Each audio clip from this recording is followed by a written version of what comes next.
guys, this is James with RogueDuelist Trade, and on this channel we talk about current and upcoming Yu-Gi-Oh product and whether or not you should invest your money in order to profit. Coming up very soon in mid-December, we are going to be getting the next deck building set, which is Genesis Impact. I've already done a preliminary risk analysis on this set, and we have recently been leaked from Konami all of the cards that are going to be coming in this product and the majority of collector rares and all of the different rarities and cards that are getting those rarities in this set. So in today's video, we are going to do an updated risk analysis on Genesis Impact and determine whether or not the risk is high or low to invest in this product in order to profit. And keep in mind, when I say profit, I'm talking about buying multiple cases and not buying display boxes or singles in this video. Before we jump in, if you guys are interested in getting ratios for product sets before they come out, or getting near wholesale rates on cases for Yu-Gi-Oh product, then you guys should highly consider the RDT Patreon in partnership with ProPlay Games. On the Patreon, you guys can get product as low as $630 per case for deck building sets and core sets, and we always have near wholesale rates for other product that might have different price ranges, such as Ghost from the Past, which we offered as low as $450 per case. Keep in mind though, before you want to join the Patreon, you have to pre-order most product 3 months ahead of time. If you're interested in the Patreon, start out at the level 1 tier at only $3 a month. That way you can ask me as many questions as you want through Discord. All right guys, let's go ahead and jump right into our updated risk analysis on Genesis Impact. This product was initially slated to come out in early December, but was recently pushed to mid-December by Konami. The OTS launch date is December 17th, 2020,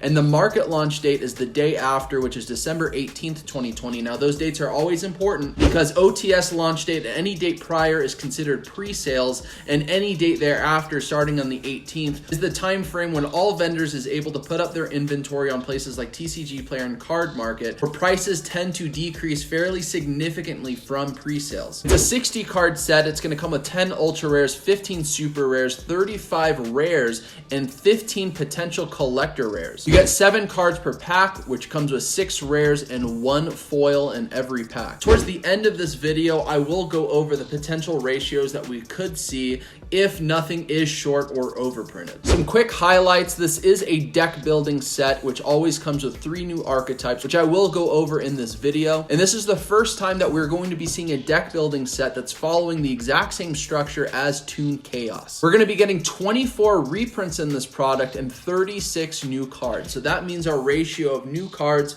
is higher than our ratio of reprints, which is typically a good sign for a product. You don't want to have more reprints than new cards. All right, so our first metric for this risk analysis is going to be generic tech meta cards. If you guys are not familiar with these metrics, I have definitions down in the description below, but they should be fairly straightforward. Now, these are typically cards that can be used in any variety of decks, which means the demand can be much higher, especially for cards that are more of a play set that a player could have in their main deck or their side deck. And the cards that fit the bill for this are more reprints that we're actually getting in this product. And a lot of these reprints are coming as rares. So the cards that can see higher value because they can be used in a variety of decks are the collector rare variants of those cards. And as you guys can see on the screen here, it is a bit underwhelming. Starting with Beat Cop from the Underworld, this card isn't really that generic. It is better in more fiend deck type strategies, but it is coming as a potential collector rare. Now, the card that will probably see the highest value in terms of collector rares in this set because of how much this card is used in today's meta and in how many decks it can be played in is Nightmare Unicorn. And the other cards that can see a fair amount of play, especially being now at a collector rare, would be Nightmare Phoenix and Nightmare Griffin. Now, what's really hard about this set is that we're not getting any new generic tech meta cards that are coming in this product. You could also call them free agent cards. We're not really seeing anything like that. The 36 new cards are primarily for the 3 new archetypes coming in this product, which means they are cards in support of those archetypes and not for a variety of decks. So overall, I scored generic tech meta cards as a 2.5,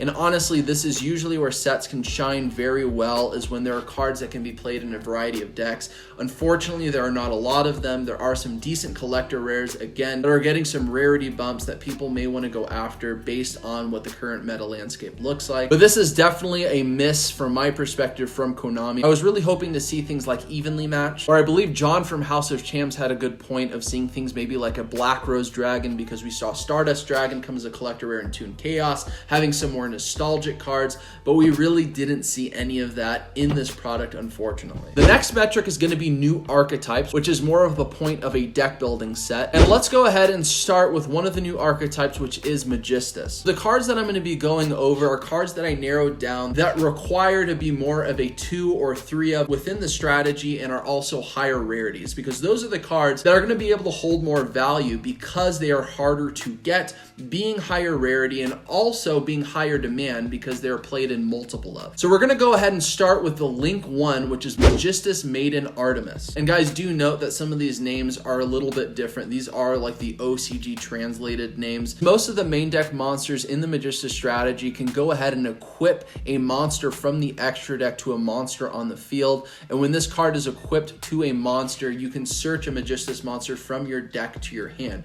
She's also a link 1 monster and only requires a level 4 or lower monster, making her very accessible for a lot of spellcaster strategies even outside of Magistus, which is why this card is definitely a 3 of and is also coming as a collector rare. So this could very well be one of the higher value collector rares if Magistus ever has some type of meta relevance down the road. Next is going to be Magistus Vere Syndrillin. When she's normal or special summoned, you can add a Magistus spell or trap from your deck to your hand, which is already very good within any archetype. Another thing is, while she's on the field, you can return a banished monster back to your graveyard, and also you can banish her from your graveyard and equip a monster from your graveyard to a monster on the field. She has a variety of effects which are all actually very good. I would say the most notable one is her searching effect. Next is going to be Magistus Flame Zoroa. So starting out, as soon as he's on the field, you can target a Magistus monster in your extra deck and equip it to a monster on the field, which again, if you can equip Artemis to a monster on the field, you can automatically have the ability to search a monster from your deck to your hand, which is very good. And if you equip a Magistus monster card to him, which again, you can do immediately upon summoning, you can special summon a level 4 or lower Magistus monster from your graveyard to the field, which provides some recursion and also gets you more resources on the board to link up or go into your extra deck in other ways. Next archetype is going to be Drytron. We're going to start with the higher rarity cards within this archetype, starting with Drytron Meteorness DRA. So this card's a 4000 beat stick. It can attack basically over all of your opponent's special summon monsters as long as you meet certain conditions. Also, it has a quick effect on your opponent's turn where you can send one of their monsters to the graveyard based on how many cards you're able to banish and able to meet some of the requirements. Now, it does target, but it is very good because it does provide disruption on your opponent's turn. Next is going to be the ritual card within the archetype, which is Meteorness Drytron. Now, what's very good about this card, it can ritual summon any ritual monster, and it doesn't require levels, it requires attack, which makes it far more flexible to bring out ritual monsters. And the next thing that's very good about this card is that it is recursive. It's very easy to get this card from your graveyard back to your hand, being an easy 3 of in any ritual strategy from my perspective, and also making Drytrons more of a splashable engine within strategies like Nekroz as an example. And the next card, which is an easy 3 of in the strategy, is Drytron Nova. Now this card can special summon a Drytron monster from your deck to the field, which is already amazing in itself, giving you immediate resources. Now, it does have another downside where you cannot special summon monsters except monsters that cannot be normal summoned or set, which basically fits within this strategy and other strategies as well, which can splash this in the deck while also not creating any boundaries. Now, I do think that Drytron has the highest potential and meta viability down the road, especially when we get our next ban list in December 2020, or if we get other very good ritual archetypes or support, which Drytron can help make those archetypes even more meta viable. Next is going to be the waifu archetype within Genesis Impact, which is going to be the evil live twin archetype. Now, the main deck monsters are probably the most notable and what you are going to likely play 3 of for each of them within your extra deck, and that is going to be evil twin Kissakill and evil twin Lilla. Now, these monsters can recur themselves from the graveyard, so it's very easy to go into both of them and you're able to kind of special summon the other one as a quick effect during your opponent's turn or on your turn. Based on which monster you bring out, you could pop a monster on your opponent's side of the field or draw a card. So you can kind of use these cards very strategically based on whose turn that it is. Now, right now it is very underwhelming unless there are more archetypes that come down the road, especially fiend archetypes, because you do get locked into fiends. Now, obviously you do have the nightmare archetypes, which can do additional disruption on your opponent's turn, especially starting your opening field with cards like IP Masquerena. And next is going to be Live Twin Kiss-a-Kill and Live Twin Lila. And I'm specifically calling out the collector rares because these cards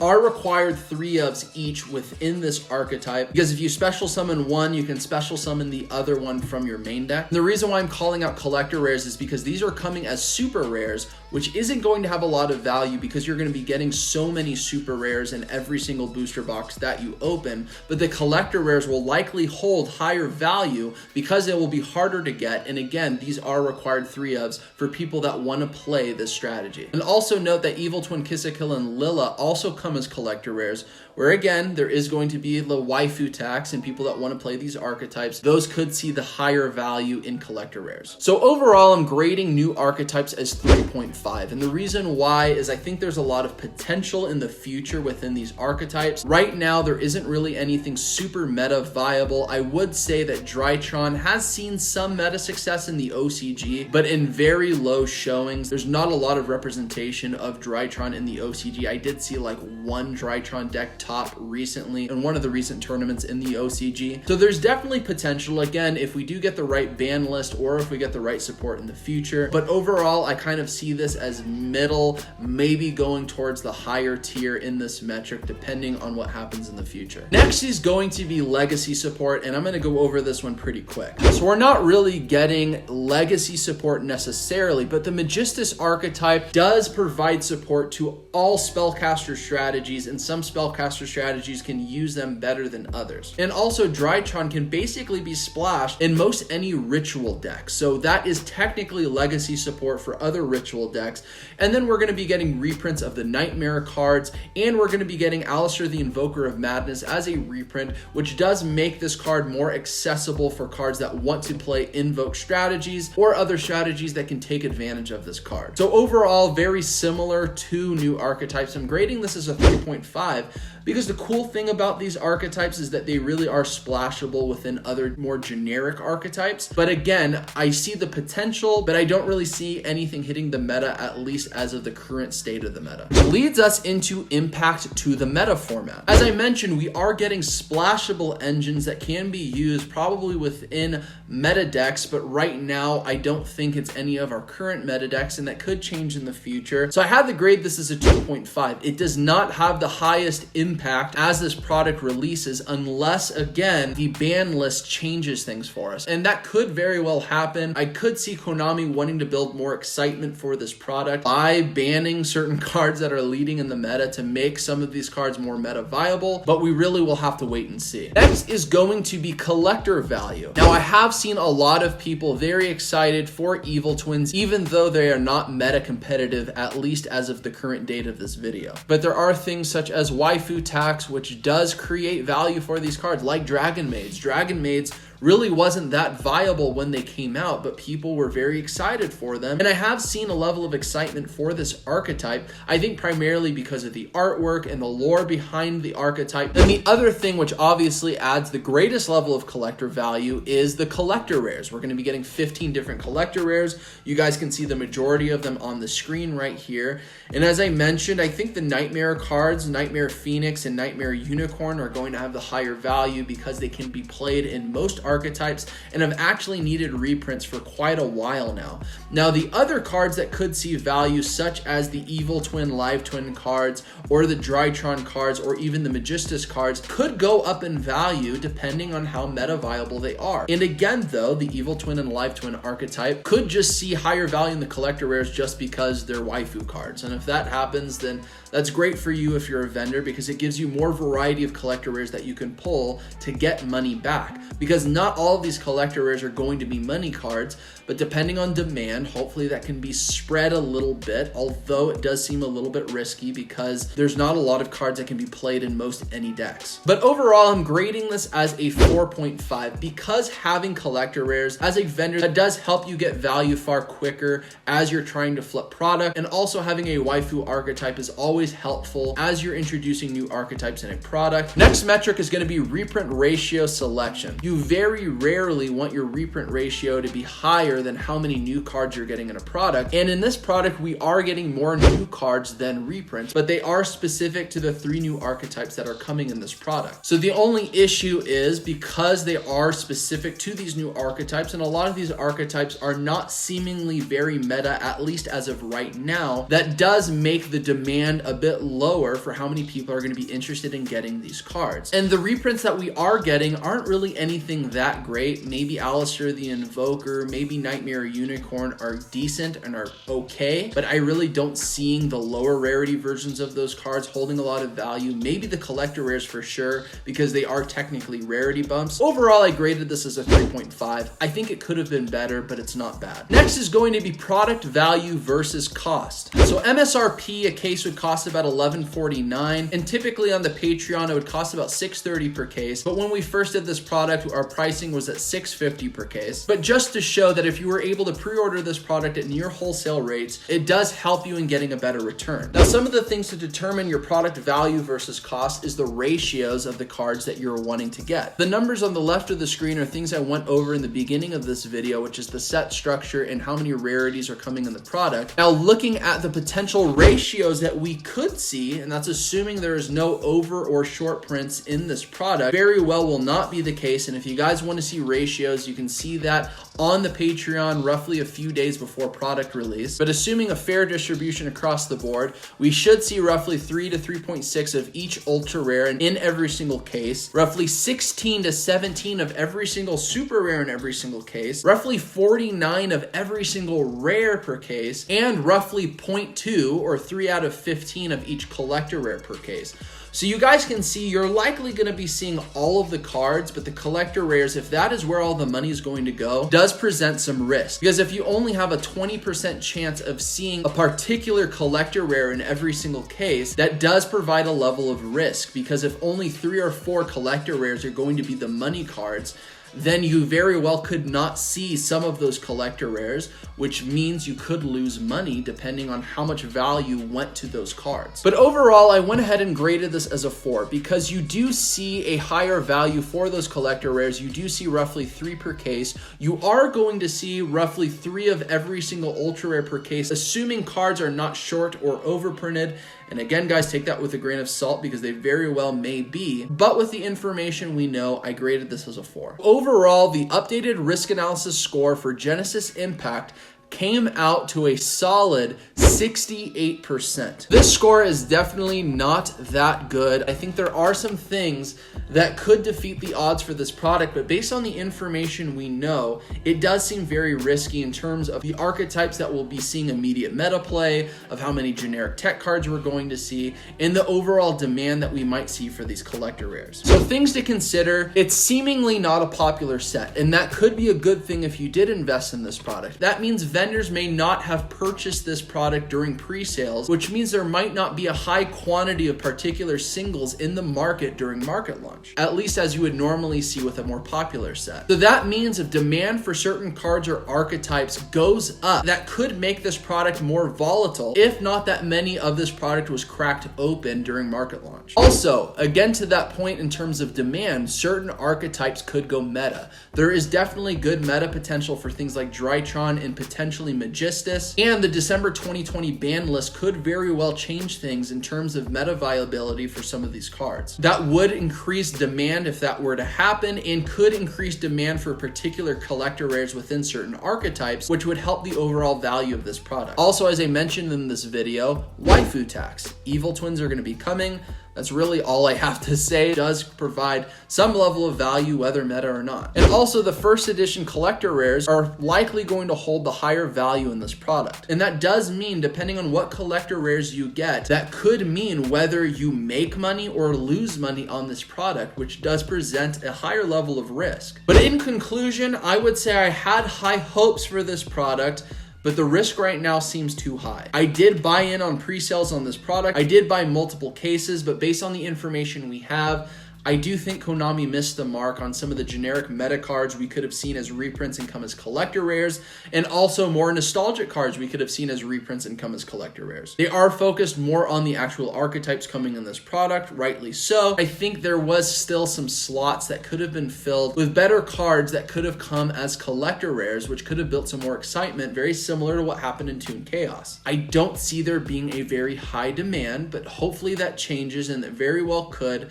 We really do just have to see this play out. All right, that is going to end this risk analysis video. What do you guys think? Do you agree or disagree with me on any of the metrics that I went over in this video? I'd really like to get your thoughts. Also, let me know, is this a set that you guys did invest in or want to invest in, or is this a set you simply decided to pass on? Again, let me know down in the comments below. Guys, if you enjoyed this content and you like information like this on upcoming modern Yu-Gi-Oh product, make sure you stop right now and subscribe to this channel and hit the notification bell so you don't miss any content from me. And also, if you guys did enjoy this video, if you want to help support and grow this channel, make sure you like this video. That helps the YouTube algorithm, helps people discover this channel, and that way we can help grow this channel together. Guys, I appreciate you stopping by. I hope again you enjoyed the content in the video today, and I'll see you on the next video on RogueDuelist Trade.